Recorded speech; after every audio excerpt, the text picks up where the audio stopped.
Hello everybody, welcome to Nintendo Pow Block. I am your host, Eddie V. Thank you guys for joining me. As always, it's my homeboy, the wise Wisconsinite, Mr. Jesse Douglas. What's up, Ed? Hey, how you doing? Pretty good. Yes. Not as much gaming this week as I'd like. But. Oh, I did a ton of gaming, trust me. Once again, our boss man, Corey Derrick, is out. He's on baby duty once again, but he might be having a return soon. We don't know.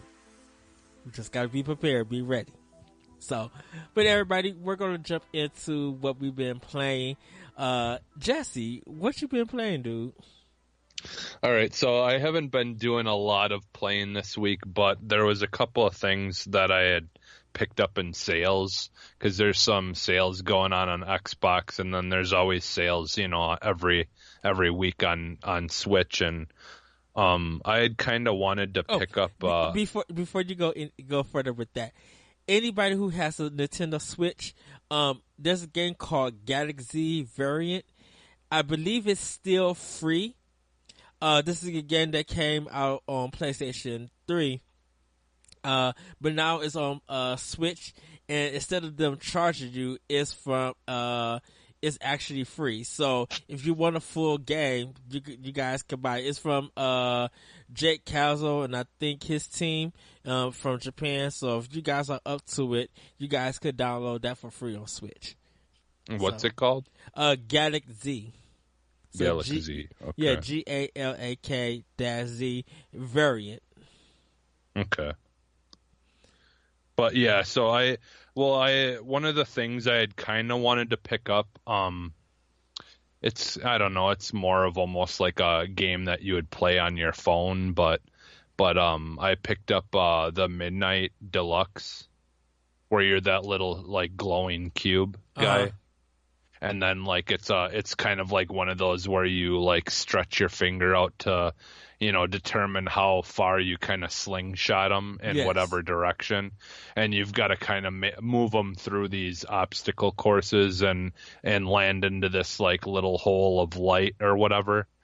And so like each level kind of like golf, you've got like so many tries that you can get into the hole to get 3 stars, and then after that it's 2 stars, and then and then 1 star determined, depending on how many times you've had to flip him to move him. Yeah.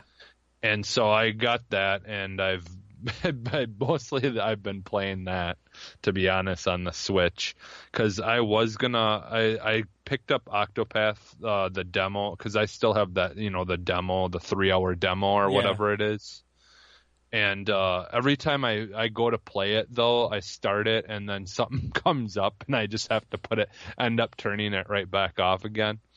So I've actually like played a part of the same area twice now, just because it like doesn't save it. What I had done didn't save or whatever, and because it's too early or something in the storyline. I don't know. You can save it once you like in the town and you're able to control your character. There's a book with a feather that's moving, and you can save it there.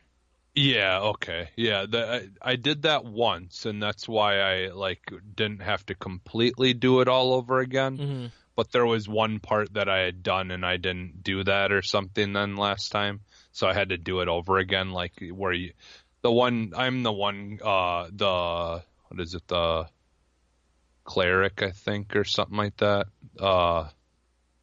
Her name starts with an O, but like I have to like direct people to different areas all over the map or whatever. So like it's basically me just going to people, talk to them, have them follow me, and then I got to bring them to wherever they want to go or need to go. So I'm basically chauffeuring people. So it's kind of like that part's kind of been boring, but I mean otherwise I really want to get into that game, but I have a feeling that it's gonna just take so much time, and unfortunately I don't like to just be stuck playing one game. I have a hard time with that. But I mean, Octopath Traveler is like the hotness, and yeah. I didn't put it in our news bits, but you know, they sold 90% of their initial stock in Japan. Mm-hmm. And here in America it's sold out, and I think in Europe it's sold out too, but you might still be able to find the copies. You could probably still find copies here, but they were just like, people have been saying, hey, if your store has a lot of copies, hey, just let people know online, be like, hey, this Target or this Best Buy have like 3 copies if you guys are interested in getting. Yeah, our Target, I went to one of the days this week, and they had some still, but like our Target by us is really good about getting, like, they get stuff in sometimes before everyone else does. Mm-hmm. Like when I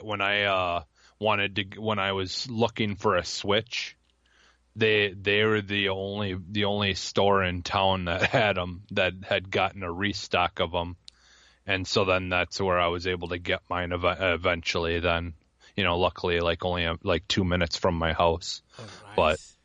But yeah, so that was sweet. And then like literally a couple days later, everywhere else started getting a restock of them. You know, that was when it was still kind of hard to find them anywhere. Yeah. But yeah, so I mostly been playing that Midnight Deluxe and then Octopath, and then I did play a little Crash Insane Trilogy on my Switch as well. And I think that's and then I did play the Portal Bridge Builder game. Mm-hmm. I beat a couple more levels of that, but man, some of those are so hard. Like, seriously, I think that can be at times one of the hardest games I've ever played, because everything's got to be so, like, just so precise, like literally down to just a little notch, like everything, like, because they actually give you the option to be able to zoom in really, really, really close so you can move it just that little notch down. Like, it is so precise, that game, and it just gets maddening at times because it's so hard to get things, you know, like, because like you've played Portal before, right? You've played both of them. I played Portal did you play 2. The second one? I played Portal 2. I never played Portal 1. Well, you know how you have those power orbs that like bounce around, and you got to use a portal to like make it go. Well, okay, so you got to use those obviously in this as well.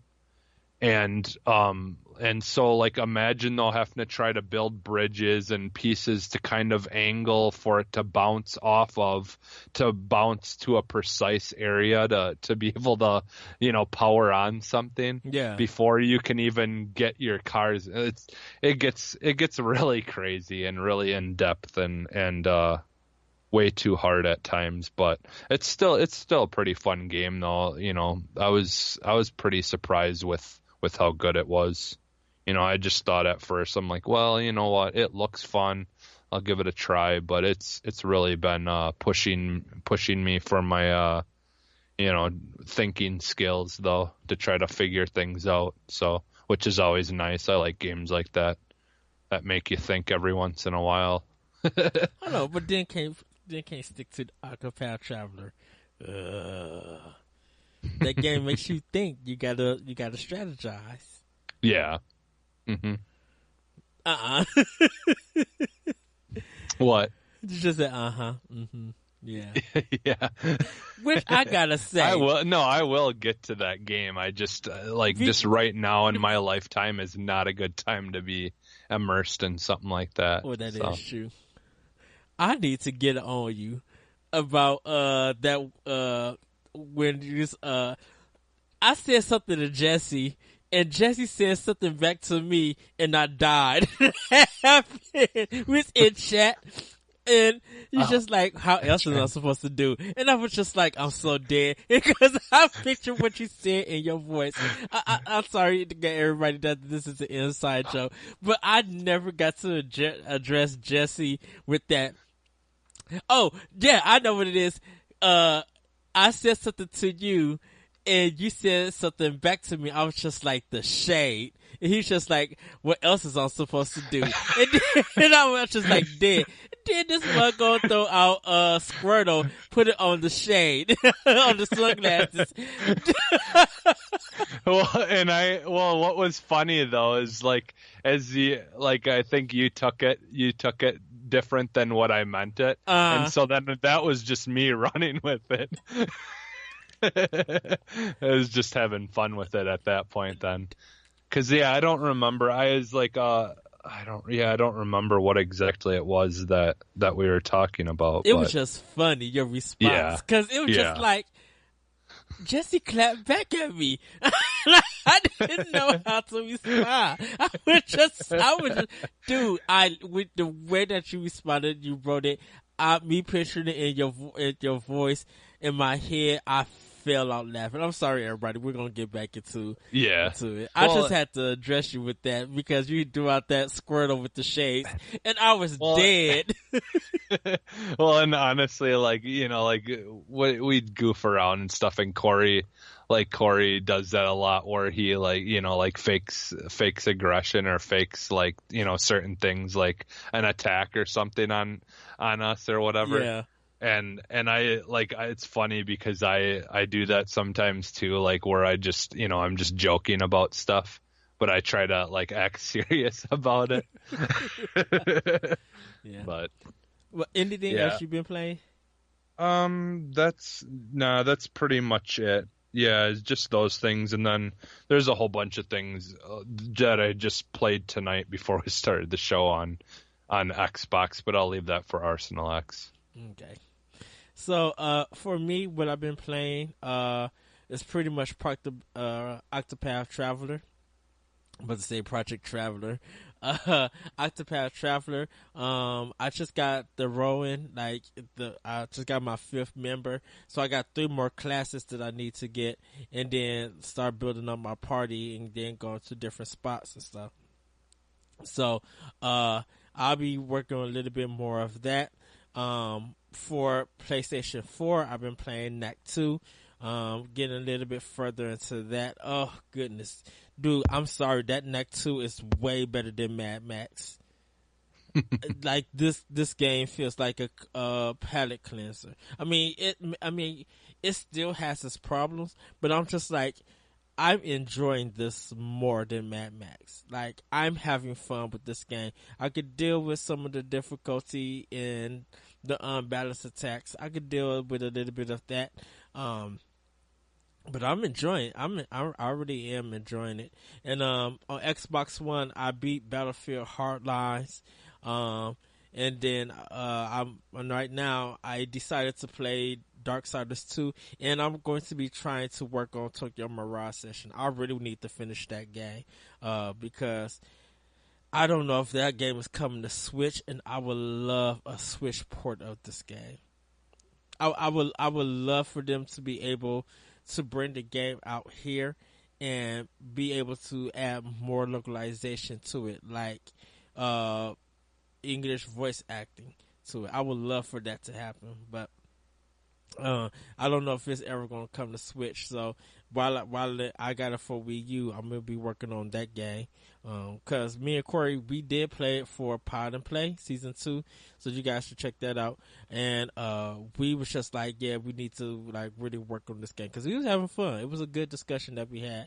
And I kind of just want to return to it. Cause that was my most anticipated game. And it became hard to find. And luckily, I was able to get my copy at Target.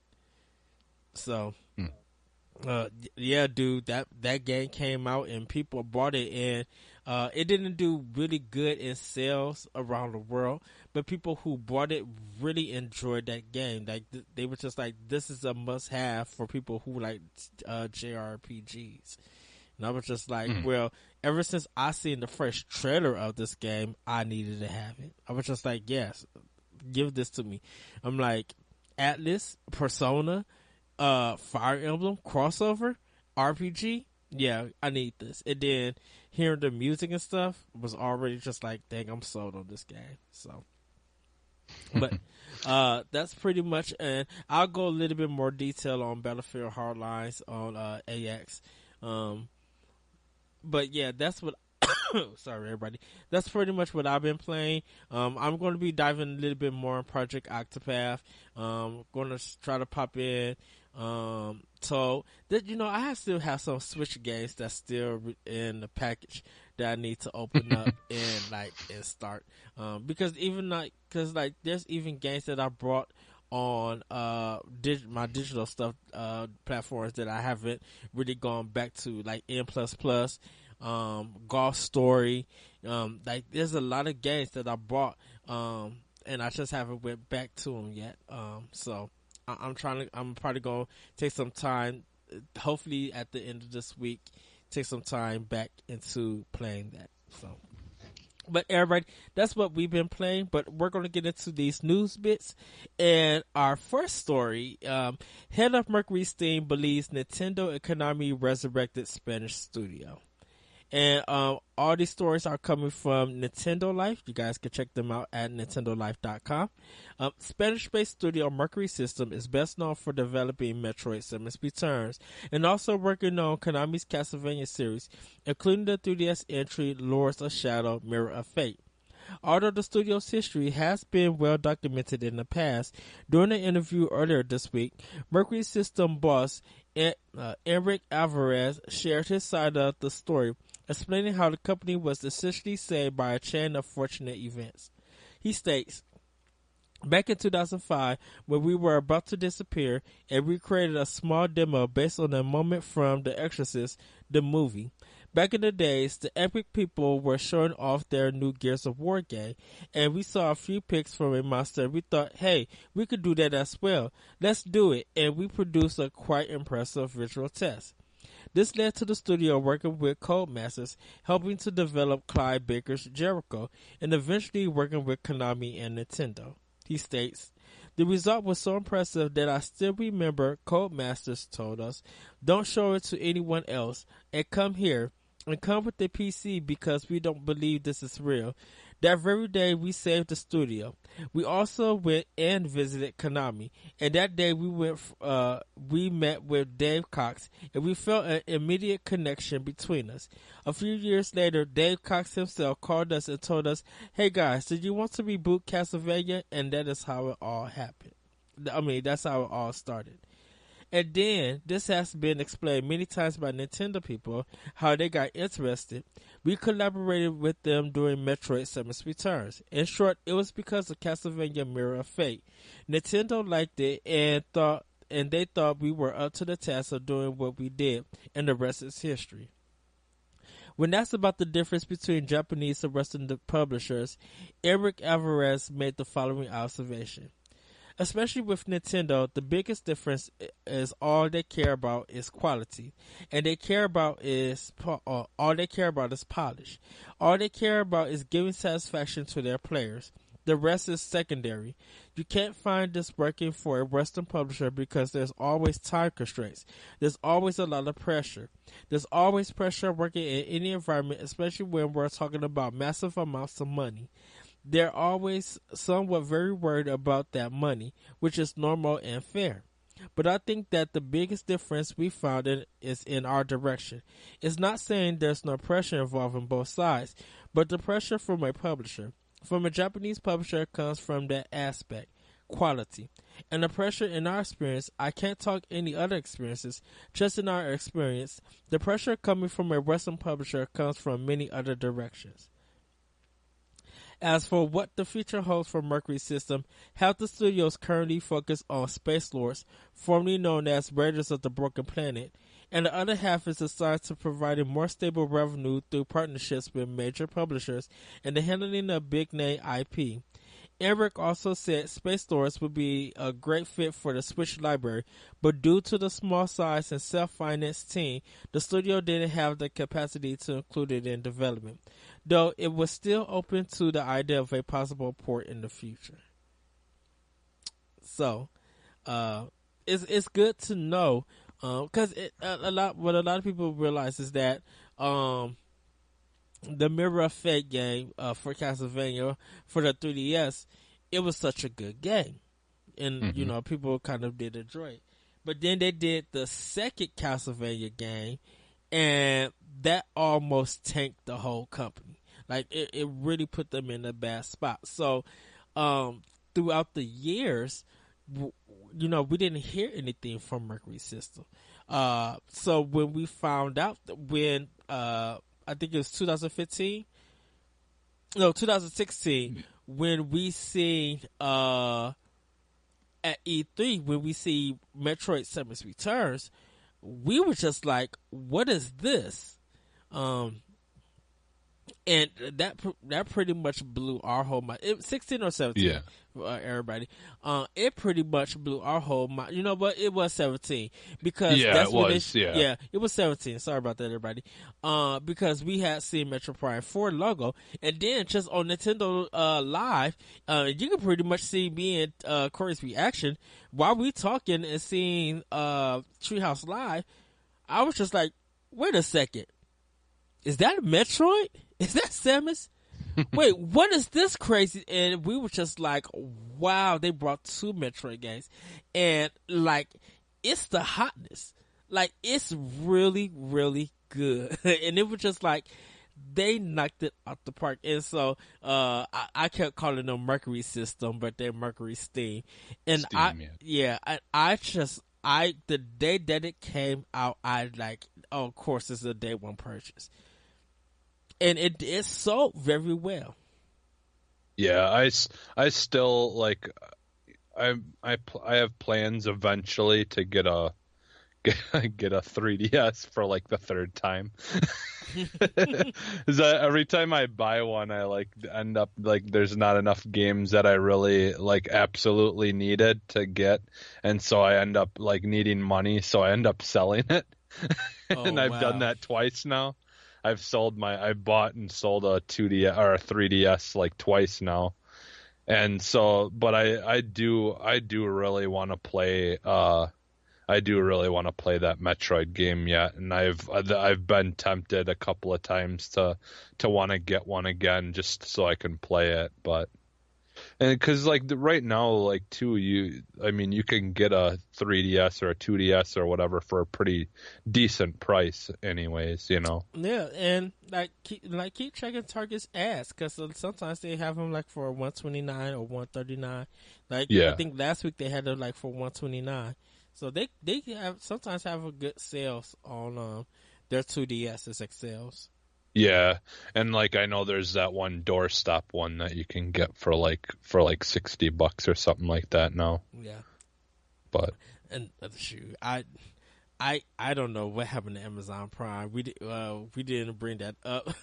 All I heard, it was just a mess. Oh yeah, I know. Yeah, some people were having a hard time getting on because the system was shut down. Yeah, I wondered, are they rescheduling it for another day, or was it just that day? I don't honestly know. I don't. Yeah, I think it was only that. It might have only been that day. They might have extended it a couple hours, but I don't know. I guess I don't really know for sure because I thought I had seen something the next day still where they were having sales, but I don't know. Okay, I didn't take no part in it. I don't have Prime. Yeah. It's just the thing is like most of that stuff is just inflated hype. It's not even real. Like it just like they make make it seem like you're getting a deal, but it's really not that big of a deal. You can get it for the same price as anywhere else, Pretty much. on online stuff. So I don't really fall for that kind of stuff really anymore. Even like I don't think I've ever participated in the Cyber Monday even. Like I just don't. I think I have, and I think the only thing that I got from it was like when normally what they do the Cyber Mondays and stuff.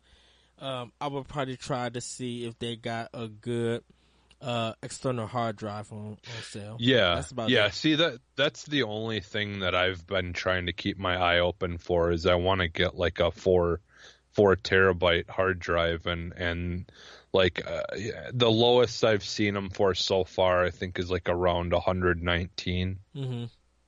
But I'm still looking to find one for because I think Corey bought one for like around 60 or $70. Yeah, So that's what I'm looking for, like, because that's about all I really want to spend. And right now, if I only spend that, you can only get like maybe if you're lucky a two terabyte. yeah, So because I mostly I go with like WD, yeah, for my stuff.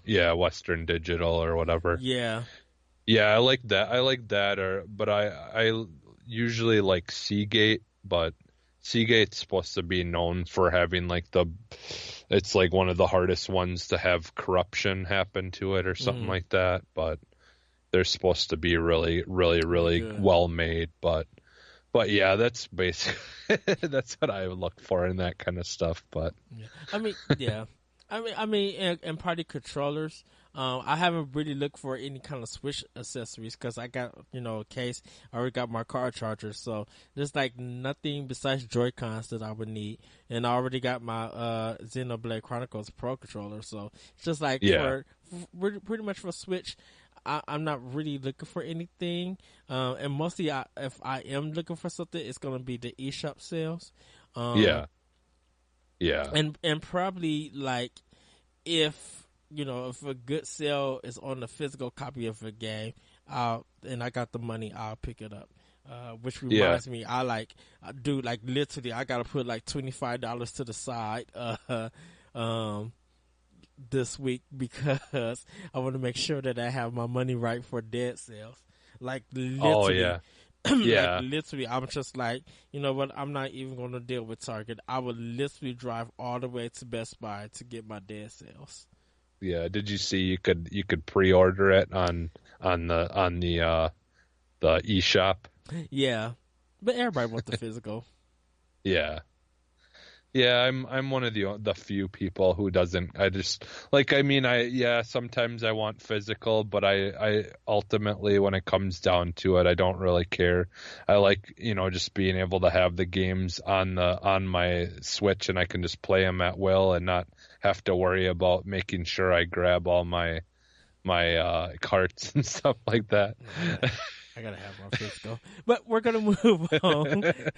We're gonna move on to the next story. Nintendo takes legal action against two notorious Arizona-based brown websites, and they mean serious business.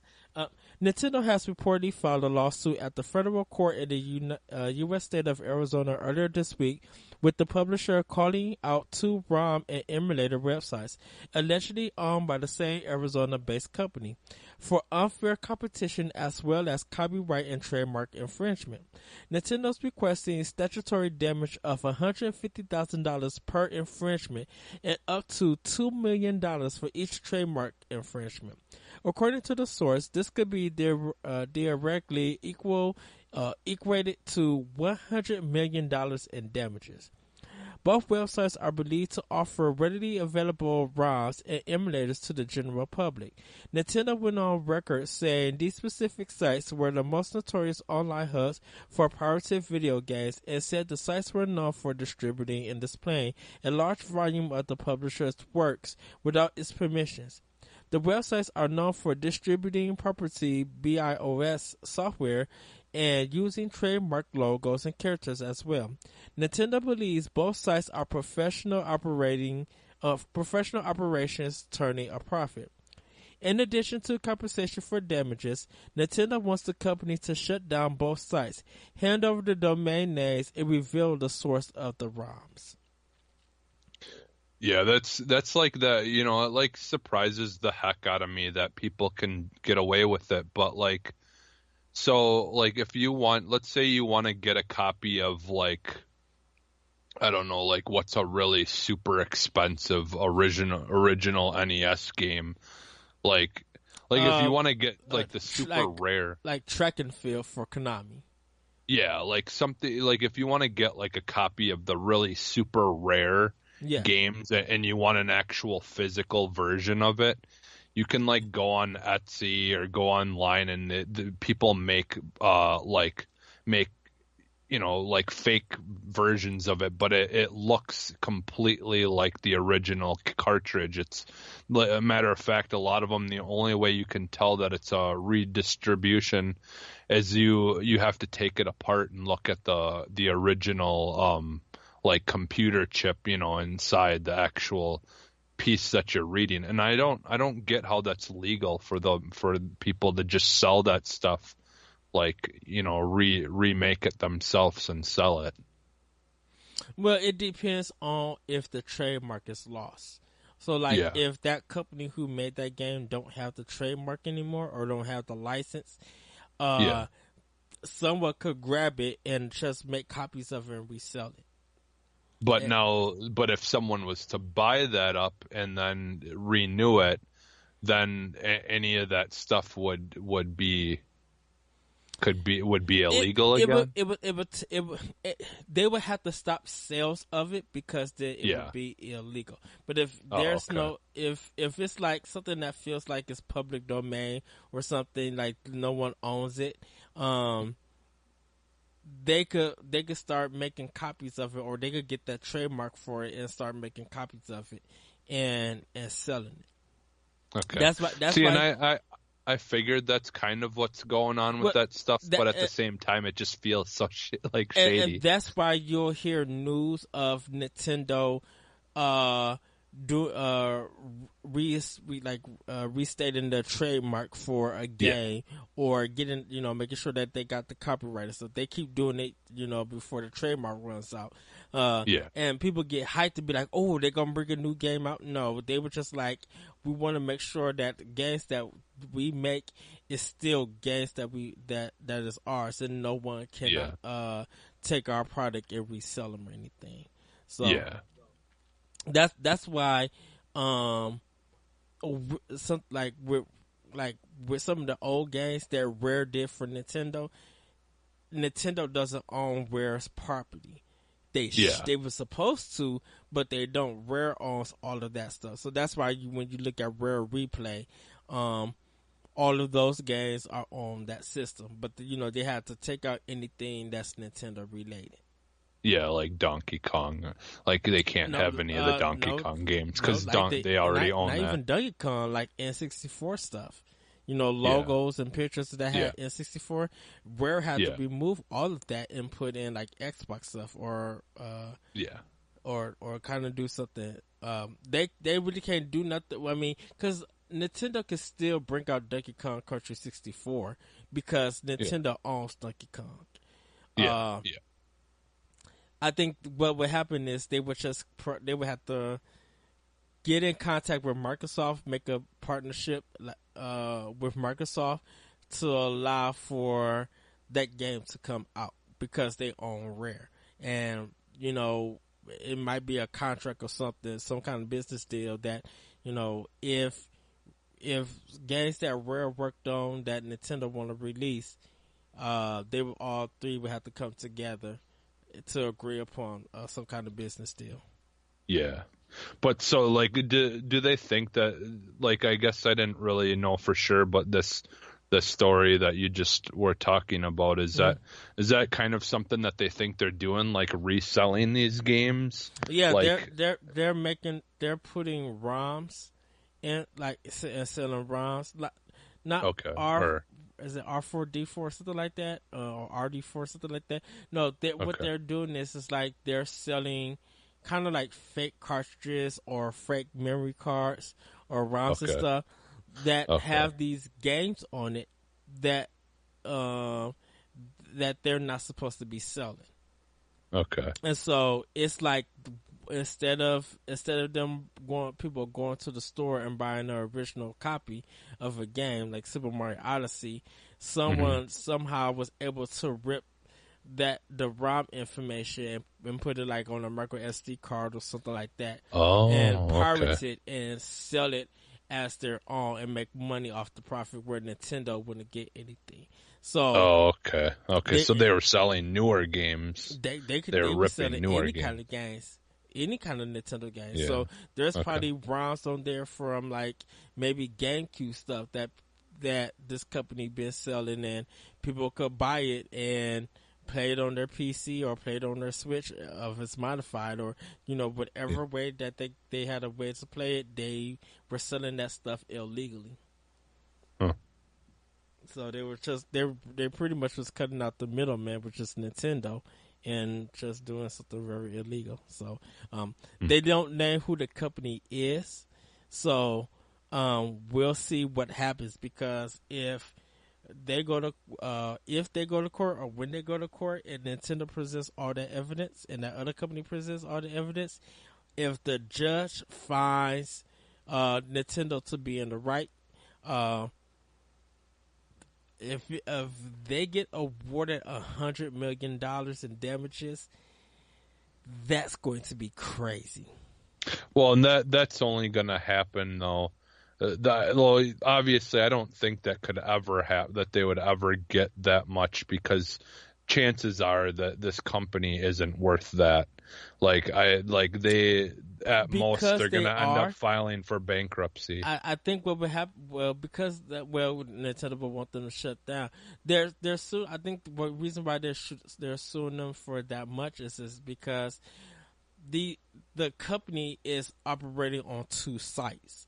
So they're doubling their revenue. So they're not just making, let's say, $20 million. They literally probably could be making close to $60 million plus in revenue. Yeah. So we'll see how it all plays out. I just found it interesting because I was just like, wow, like it's so weird because Nintendo always gotta go through this with so many businesses and stuff. It's never Microsoft or Sony. Yeah. Well, it was Microsoft a lot, and when I think this, like, if this Switch is like the way that they make it sound, like as far as how unable the Switch is to block people from modding it to do whatever they want to it, basically. It's gonna be like the Xbox, the original Xbox all over again. Because my friend had the app on his Xbox where you could put an Xbox game in your Xbox and then just burn the game directly to your hard drive. Boom, don't need the disc anymore, because you just made a copy of it. It was literally that easy.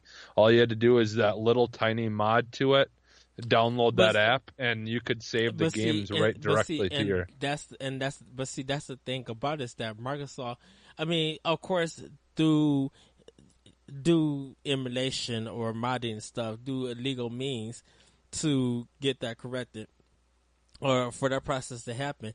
Nintendo's been dealing with this pretty much for the NES days.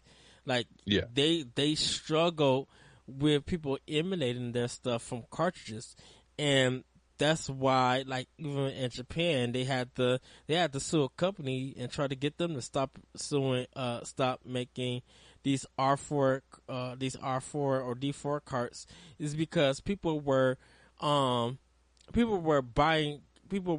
putting maybe 120 DS games or Game Boy Advance games on these carts and selling them. Yeah. So instead of Nintendo pretty much was missing out close to maybe $1,000 in sales in games and third party, because these people were putting all these games on this cart. Which I want to tell everybody, you too, Jesse, go on YouTube and look up the People's Court. There is an episode where a man is being sued for illegal emulation or illegal sales and downloading stuff on his Wii. And the man said that because the games were too expensive, he didn't want to pay that much. So he gave his Wii to this other dude to modify it so he could get games for free on the system. Yeah, because wasn't there a thing where you could literally like mod it so the eShop was still available, but you didn't have to pay anything or something? It was just people modding stuff. Oh, it's one of those It's one of those people love to tinker around with systems and get it and crack it and install stuff so they can still get games to their system without paying any money. One thing I'll admit though that is kind of like cool about all this stuff, like one of the good things that comes out of this is like at one of the retro game stores that we have in Green Bay, I went to. They sell original games there. Like there's people who've like made mods to like other NES games or whatever, and they've basically made their own games out of it and like made completely like so it's a brand new game, but it plays on your NES. Homebrew. And it like so it's like they actually have like a whole section where they just sell like homebrew games. Yeah.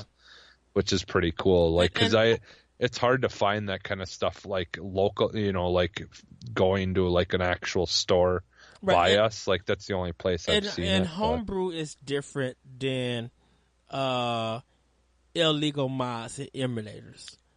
Because you pretty much could build something off your computer. Yeah, and make it run on the NES or make it run on the Sega Genesis. It's a very interesting thing. Guys, go do some research about it because about homebrew games. We'll probably come back to that in a couple of months. I'm probably gonna have a discussion on homebrew games. But we're gonna move on. Yooka-Laylee joins the battle and brawl out on Nintendo Switch. A new challenger has appeared. If you didn't pay much attention to Brawl Out when it was originally released on the Switch eShop at the end of last year, perhaps now you will. Playtonic's Yooka-Laylee, who has just been revealed as the latest guest fighter for the game. Based on the trailer, it looks like the deadly duo will have all of their trademark attacks in their very own level. Nintendo Life awarded Brawl Out 7 out of 10 stars and said it was a title obviously inspired by Super Smash Bros. With the action feeling fun and frenetic. I'm sorry. Although this guest fighter announcement came in the form of the PlayStation 4 reveal of the game, it's safe to assume the update will at some point make its way across to the Switch version. Previously released guest fighters in Brawl Out included Juan from Guacamelee and Hyperlight Drifter. Nintendo Life gave Brawl Out 7 out of 10. Not so many other sites. I was just like, they was kind of harsh on it. But I think that's cool that Yooka-Laylee is showing up in other games and, to see him on Brawl Out. So you guys can check out that trailer. Any thoughts about that? Well, I was just gonna say, it's kind of a bummer, like with that game and like Super Lucky's Tale, like both of those games look so amazing, but like they both seem to kind of have little issues at times that have kind of turned people away. I still want to try both of them eventually. I have Super Lucky's Tale because of Game Pass and stuff, But I don't know. My friend Pat played Super Lucky's Tale and he said it was really good. So I don't know. So I guess there's that. I mean, some people say they like it, some say they don't. Same with Yooka-Laylee. So I have. So I don't know. Yeah, I have Yooka-Laylee on Xbox One because I got it for Black Friday for $15. And same with Super Lucky's Tale. But they said the definitive version of Yooka-Laylee is on Switch. So if you guys care to play that, you can. Like that's the best place to play it, basically. Yeah. Okay. That's good because that it kind of feels home there anyways. Like like since they don't have rare anymore, so Yeah, well, everybody was wanting the game on Switch before yeah, all the other consoles, but they delayed it, so they were just like, yeah. so. But we're gonna move on. You guys can dress up as Link when Monster Hunter Generations Ultimate arrives on Switch this August during the DLC rounds. Oh goodness. Following yesterday's announcement, The Legend of Zelda Breath of the Wild will cross over with Mario Kart 8 Deluxe. That story we'll get to later on, everybody. Capcom has now confirmed its own Breath of the Wild DLC for Monster Hunter XX, and it will be made available in a Western version of the title Monster Hunter Generation Ultimate. The upcoming Switch release is due out on August 28th and is an expansion to Monster Hunter Generations on the 3DS. If you played the previous title, you'll be able to transfer your save data to the new release and continue playing as the same hunters. The DLC will allow your character to wear the champion's tunic, and the feline can also be dressed as a Korok. This DLC is one of the many Breath of the Wild crossovers, with titles like Skyrim also receiving exclusive Zelda-themed content. And looking at the picture, the feline, he looks adorable with the Korok idol. It is so cute and it's yet so funny. And I can understand Capcom. I can understand, Nintendo and Capcom doing this to get more people to buy Monster Hunter Ultimate. Well, and Capcom's one of the best, I think, next to Nintendo at doing the outfits of their iconic characters in other games. Yeah. They do that. They was literally the first one to do all of this stuff. Like if you look at Monster Hunter 4, I think the felines got Mario and Luigi's outfits and stuff. Like yeah. Yeah. Well, and I mean just like in general too, like Capcom has been doing that kind of stuff with their games like since the earliest thing I can think of like off the top of my head is in Resident Evil 2. They had it like where you could like put different things, but like in the version? Dead Rising games or whatever, they always have been known to put like Mega Man outfits in it. Well, Mega Man belongs to Capcom. Well, no, but that's what I'm saying is like Nintendo and Capcom like both really like to put outfits of their characters from other games in other games is what I'm saying. All right. I'm saying like those two are the best at doing that. They always make it fun. Okay, because I'm thinking it's just like you talking about Capcom putting Nintendo stuff in their games, and it's like, well, Mega Man belongs to Capcom. Yeah, so I understand why that's in there. But like, I think because Nintendo Capcom has a long history, definitely with Capcom doing the Zelda games for Game Boy Advance. And for Link, I think they did Link. No, they did Link. They did Link's seasons, seasons of Oracle. They did for Link. Okay. The only thing that I wish Nintendo would do more is like with this game or like any game where you have the choice of being a male or a female character. I really wish that they would start having because I love Zelda's outfit in Breath of the Wild. Mm-hmm. Like I think that's my favorite outfit that they've ever put on her. And I wish you could use that outfit for female characters in the games as well.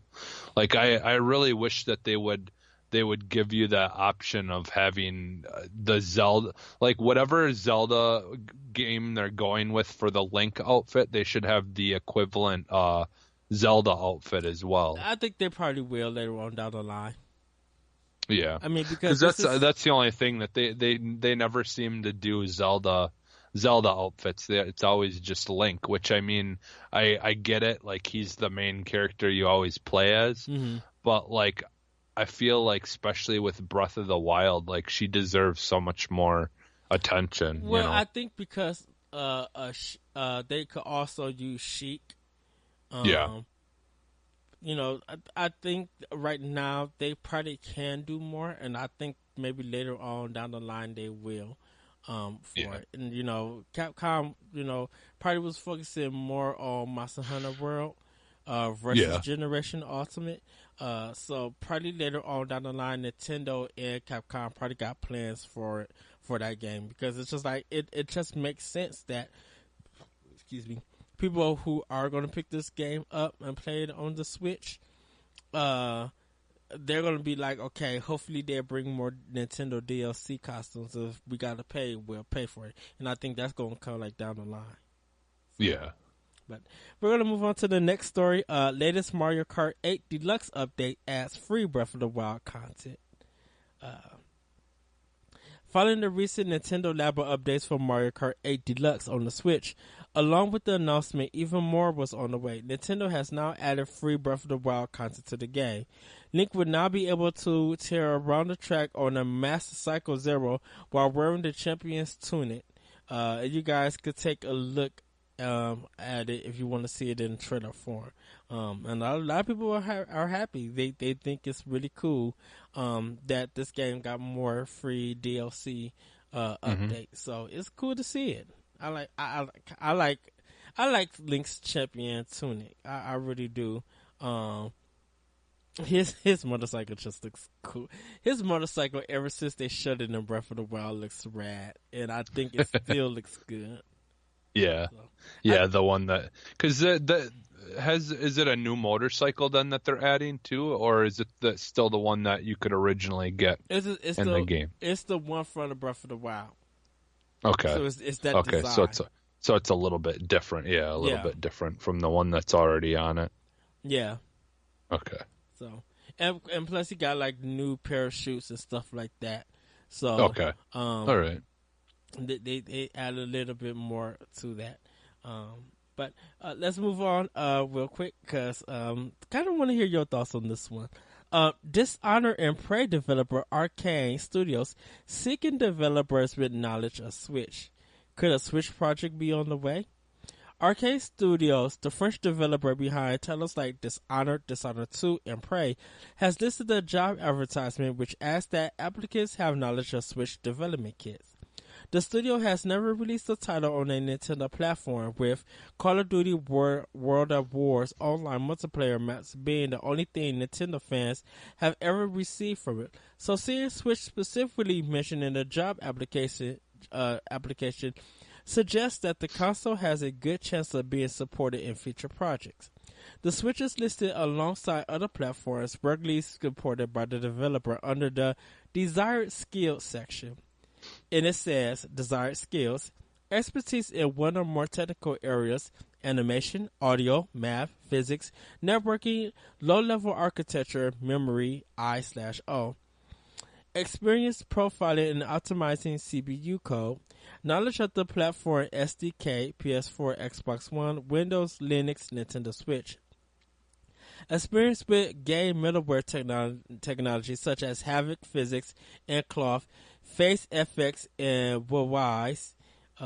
Development experience on consoles or PC with at least one game shipped. Elsewhere, the listing says that the roles offered are for engine programmers who should expect to join the studio in creating ambitious AAA games. This could hint at another sequel in the Dishonored series, or even one for Prey, but could just as easily be an entirely new project instead. Hopefully we'll see something that really is ambitious as the job listing mentions, and hopefully it really does arrive on Switch. And I know me and Corey have been talking about it would be so good, and Bethesda should have did this. It would have been so cool, so good if Prey got announced for Switch, and Dishonored 2 and Dishonored got announced for Switch also. Yeah. And even if Arcane didn't do it, we really thought that Digital Foundry Oh no, not Digital Foundry. Sorry, Panic Button would be the ones to do the job because they Yeah. have worked well with Bethesda, and Yeah. if they could get Prey 2 and the Dishonored series to Switch, I think those games would have better sales and better recognition. Yeah. Well, that's what I'm kind of thinking is I'm thinking that this, like, possibly what this could be is this could be like their side group that helps with doing ports Mm-hmm. and stuff. Like basically having their own panic button who is willing to, like put the time and the effort in to be able to port games like that to the Switch without them having to worry about it themselves, so they can work on the regular games that they're making, and and make it for everything else, and then have a side group that works on making sure that those games work on the Switch. Yes. Like, because I think that's the problem is, like, the only game companies that we're seeing put, like, like major titles on the Switch are ones that are bigger companies that have, obviously have a large amount of people that they can go to, or they have, people like Panic Button that they can go to help them out, like pick up the slack so they can get it to other systems or get it to the Switch. And I think that's what we're going to need. Like, some of these companies might need, because there's only one Panic Button. They can only take on so many projects themselves. The thing with Panic Button is that because of the Switch, they have gotten more popular, and because of great sales, they've been able to hire more employees. Yeah. So it kind of helps realize that a lot of AAA games that are not ported or not coming to Switch, they get overshadowed by a lot of stuff that gets announced for Switch and released, like Wolfenstein 2. People are talking about it still and having fun with that game and kind of finish it and stuff, but they did more discussion about Wolfenstein 2 on Switch than they did on PS4, Xbox One. When Hollow Knight finally came out, it did great on PC, but the conversation and marketing for that game is still talking because of the Switch version. Even Axiom Verge is still getting talked about because of Nintendo Switch. Like, if you, depending on what friends that you have and everything, a lot of times you will see hashtag Axiom Verge or hashtag this game Nintendo Switch. Like, Project Octopath is dominating the gaming discussion right now. This is from Square Enix. When's the last time you actually had a big title from Square Enix that's been talked about for days and weeks? You might say Final Fantasy 15, but Final Fantasy 15 had a lot of problems. It, with the delays, with one of the, I think chapter 13 being a problem for everybody and stuff, like, but people, they talked about it and then it went away. Like Project Octopath, even though it's been out for a week, people are still talking about their progress, talking about the game, showing pictures, showing video. Like, they are just talking about this, and I think it's going to keep talking about it for a while. Hollow Knight had a spotlight, and there are still people showing stuff about Hollow Knight and talking about it. And it feels like Bethesda and Arcane Studio, I think if they could put, like, the Dishonored series and Prey on Switch, they would get more visibility, and if they play up to par with the Xbox One and PS4 version, if people are playing these games and talking about them for talking about a lot and showing gameplay and showing how good it looks and everything, and saying that, hey, it runs great and it's really fun, that's going to get more people wanting to buy that game on Switch compared to what they're doing on other consoles. Yeah, and the thing is right now it's still a good time for these companies to bring stuff like that because like we said, really only Panic Button is like them bringing the like Wolfenstein and things Hmm. like that to the Switch. It's still, and I don't mean this in a negative way, but it's still kind of like like we're still shocked at how these big really aggressive nice looking games are somehow being able to be played on a Switch. Like it's still like new and exciting. Like seeing these kind of, because I mean, eventually, if more and more, obviously we can see these big games that we're wondering right now, how is this running on a Switch? Eventually, there might be a time where we're like, well, of course, this is running on a Switch. Why wouldn't it be able to when this and this game was? So, Yeah. like for them to be trying to, hopefully get something like Prey or something like that in now, it's a good thing for them to be trying to do it sooner than later because if they get in later, eventually people might not care as much. But like hopefully that's what they're doing though is that, or even if they're just planning, like I said, to just make a group that's gonna port all their newer games when their new games come out, like Yeah. will be available on the Switch right away too. Like that's fine too, but like yeah, it would be kind of cool to have like a Prey or something on or a Dishonored on the Switch. So That's why me and Corey said, "Come on, Capcom, bring that Devil May Cry, yeah, DLC Devil May Cry to Switch." And yeah, I think the yeah. sales will literally jump.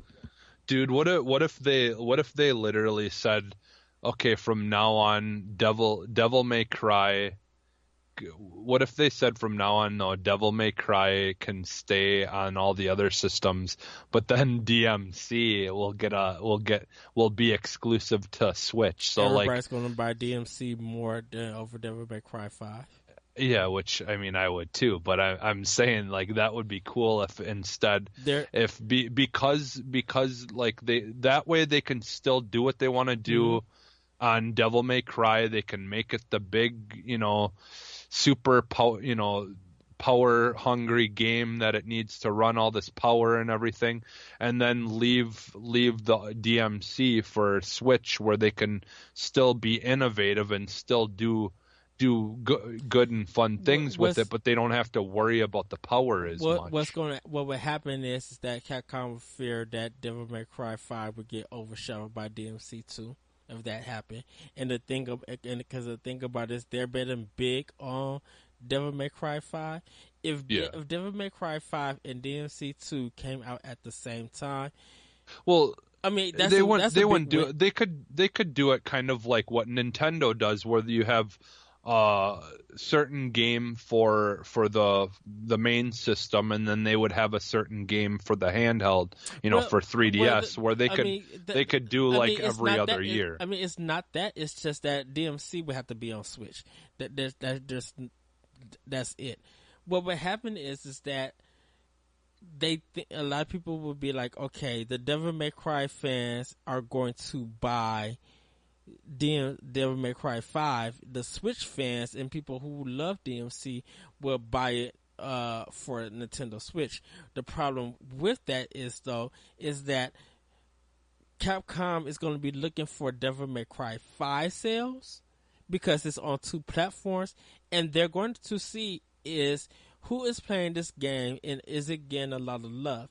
But if DMC 2 and the Switch owners are buying the game, showing that off more than Devil May Cry 5, will Capcom promote DMC 2 more for Switch over Devil May Cry 5?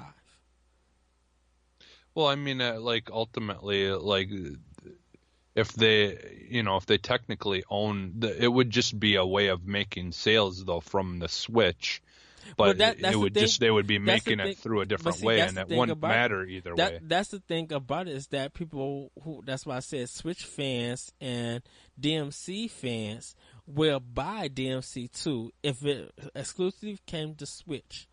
And if the more marketing and showing off, like if it plays well, it's a great game, great story, graphics, and everything, and people are loving it, they are going to show that off more over Devil May Cry 5. Because if Devil May Cry 5, of course, it would have good sales because it's on 2 platforms versus DMC2 being on 1 platform. You got 2 versus 1. Yeah. So that 1 would actually have to showcase or equal the amount of those of Devil May Cry 5 to, I guess like equal out.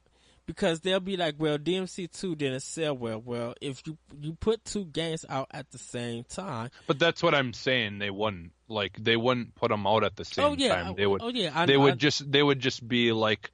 So, like, it wouldn't matter what DMC2 does compared to the other game because that game would have their year. The thing about it is and then the next Capcom, one would have their year. The thing about it is Capcom will market Devil May Cry 5 more because they want those sales over them marketing DMC2. Yeah, but it still wouldn't matter because the people are going to buy it on the Switch. I mean, it would matter because Capcom will market Devil May Cry 5 more because they feel like they're guaranteed sales on that. The only way DMC2 is going to get more marketing is by people actually buying the game and showing it off. Yeah, which I mean, I honestly don't think though they would need to do much marketing because the people who all they need to do is available to see. It's an unfair marketing practice. It's like, why are you marketing Devil May Cry 5 more, like showing it off in trailers and PlayStation 4 exclusive or Xbox One exclusive, doing systems or whatever, doing a whole bunch of Devil May Cry 5, but then if Nintendo Switch don't get that same kind of marketing with trailers and exclusive costumes and Joy-Cons and stuff like that. Like if Switch doesn't get that and the people are doing the work for you, that's an unfair balance. They would get that stuff. I mean, I'm not saying that they would just completely neglect it, but with Capcom, I think they would. I think Capcom will put their money in. Capcom will put their eggs in a bigger basket that they feel like it's going to guarantee them money, compared to a sequel of a game. Just using DMC2 as a example.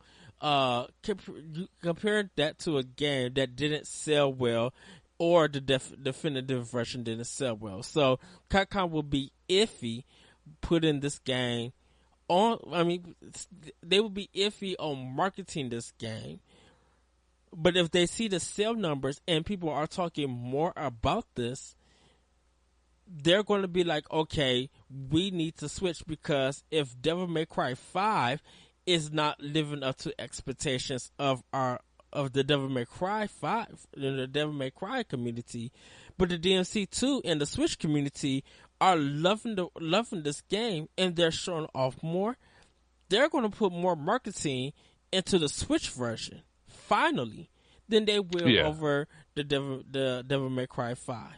Well, and I think we're kind of gonna have maybe they'll have a little bit of a because I just feel like it's like I don't think Capcom still underestimates the power of how well the Switch is selling. They do. Capcom underestimates how the Switch is doing in these games, because the thing about it is that Capcom is not paying attention to the indie scene and how AAA games that get ported to the Switch is doing. I don't know how Resident Evil 7 is doing with their streaming thing, but they only did that for Japan, and they put a time limit on how long you can play that game. You buy the game and you only can stream it for 90 days. So that's more like a rental than actually owning the game. and Yeah. you have to be in Japan to actually play it. You can't play it nowhere else in the world, but only in Japan. Well, in the new Monster Hunter game though, that's a Switch exclusive, right? Like that's only Generations, for Switch. Yeah. Generation Ultimate, yeah, because Yeah. So that is a port of Monster Hunter Generations, okay. or XX that was on Okay. 3DS. It's the Oh, same okay. game, Okay. but it's bigger, and they added there. I think they're adding more Okay. stuff because it's running on Switch. Okay. Because they didn't bring, if that was the case, they would have brought Monster Hunter World to Switch. Yeah. But they're probably going to take a look at how Generation does. And Generation did fine here in America. It didn't do so well in Japan. So they're going to be taking a look at that. And I think what Capcom doesn't realize is that, you know, you have to look at each individual continent: Europe, Australia, North America, and Japan. I mean, in Asia, you know, being their big markets, you know, for selling games. And because Nintendo Switch is doing so good everywhere, and just in most continents and stuff, and seeing all these games get announced, released, and you could sell 50,000 to 100,000 copies, and it's making you money. Capcom feels like they could make more money by placing games, these bigger games, on the other systems because they're putting it on two systems. So that's, you know, that's making up their budget back again. And Capcom is not paying attention to Hollow Knight, not paying attention to Shovel Knight, Dead Cells, Thumper, you know, just all these other games that's coming to Switch that is doing very well. You know, they're not even paying attention to Square Enix. Because if Capcom was paying attention to Square Enix, Lost Sphere did well. Iron Setsuna probably did well too. People are stoked to be playing The World Ends With You. When that drops for Switch, that's going to probably be another physical game that's going to be hard to buy. Square Enix still hasn't learned their lesson. Get your physical games out if people are telling you that they're going to buy it, because you already had a shortage of Bravely Default and was surprised on how well that game did. You did well. They learned their lesson with Bravely Default too. So it's just like Capcom needs to pay attention to all these companies who are putting their games on Nintendo, and that's making them money compared to them putting their stuff on other systems and having the expectation that it's going to sell there. Because what if Resident Evil 2 tanks? What if it don't? I doubt it will. I mean, tanks in a way that the sales don't satisfy don't satisfy their numbers, like the people, the CEOs and stuff. What you do 750,000 copies between Xbox One and PS4. But let's say Link's what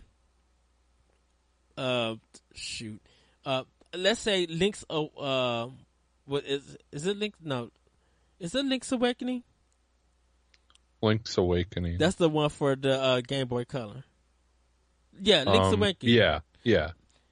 Let Capcom do a remake of Link's Awakening for Switch, and I bet you it would double what DMC does.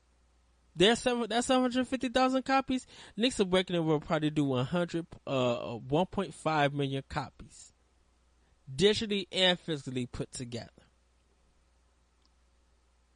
Doing a remake and probably adding more stuff.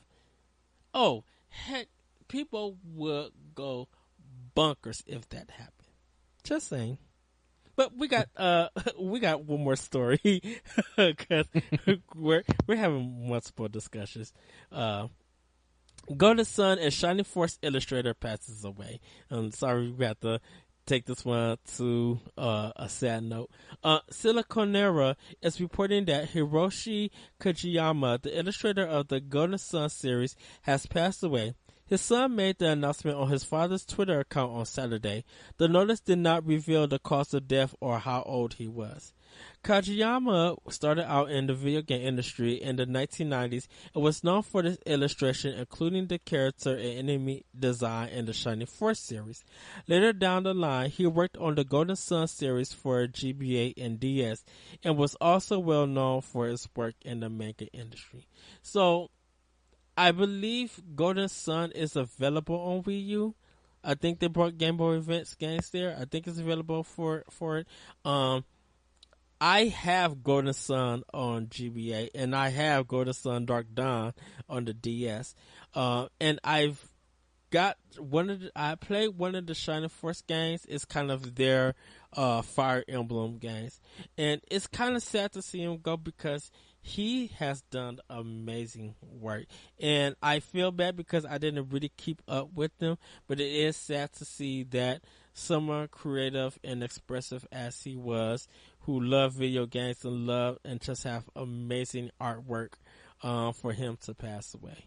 So, if you guys, you can I don't know his Twitter account or anything, but if you guys want to reflect, go see if you could play Golden Sun or the Shining Force series, and just and look at his box art and everything. It just appreciate the work that Kageyama-san has done. Anything you would like to say, or you never played the Golden Sun or Shining Force game? Yeah, no, I don't. I'm not familiar with either of those things, so I'll probably I'll go look at it later and see what it looks like and stuff. Yeah, because I early Nintendo, like I was, kind of bigger into stuff, and then more recently that I've really gotten back into, obviously Super Nintendo and stuff, but but like I it's always been sporadic with me with gaming on all systems really. So there's been points in time in my life where I just was off doing other stuff and didn't really game at all for like a couple of years. So. Well, Kageyama-san, you will be missed. I enjoyed your work. I love seeing the illustrations that you did. So, everybody just keep his family in prayer and friends in prayer.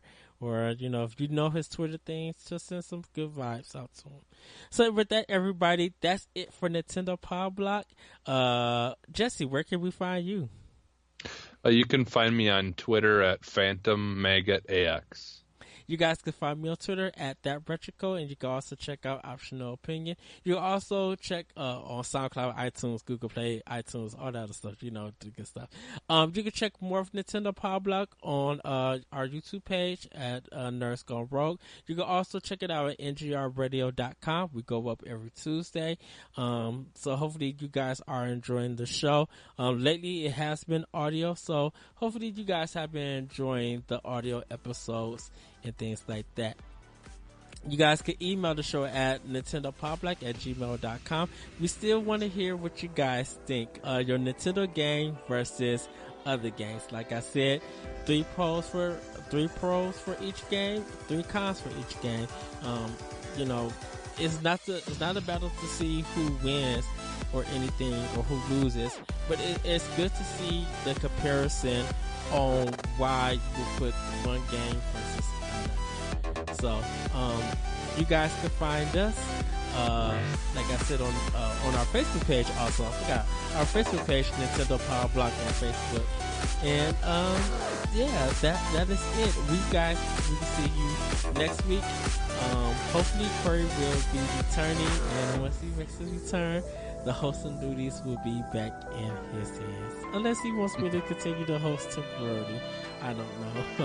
But thank you, Jesse, for joining me. Thank you for the great discussions. And we will see you guys next time on Nintendo Pow Block. Bye. Bye.